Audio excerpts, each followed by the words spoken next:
This week I looked at the article that talks about NASCAR and what their schedule will look like for the next 10 years. NASCAR executive Ben Kennedy sat down with his team and challenged them to come up with a mock schedule for the year 2031 to serve as somewhat of a roadmap for the future of NASCAR. Ben Kennedy didn't share any specific details of the schedule, but they made sure to point out the existence of this roadmap and how it shows just how far in the future NASCAR is thinking. It's also important to point out that since track operators like International Speedway Corporation and Speedway Motorsports are now privately owned and able to operate more freely, it appears that NASCAR is ready for major changes to the sport and company. Chief Strategy Officer for Speedway Motorsports, Mike Birch, also had an interesting quote. He said, "What going private allows you to do is think longer term rather than short term for the shareholders."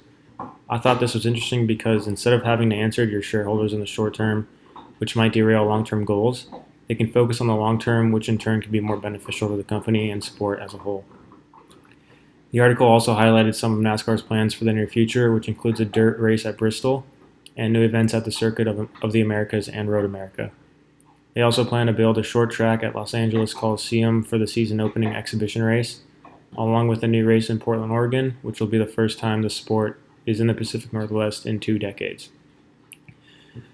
In my opinion, I think NASCAR is going about this expansion in all the right ways.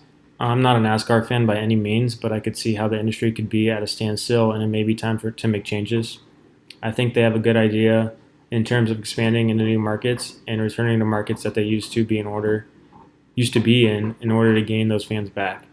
I also think they're considering their shareholders in the right way as well.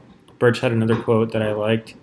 He said, "We also need to think about the TV partners. We know what Fox wants, we know what NBC wants, but what if they aren't sitting at the table in 2025?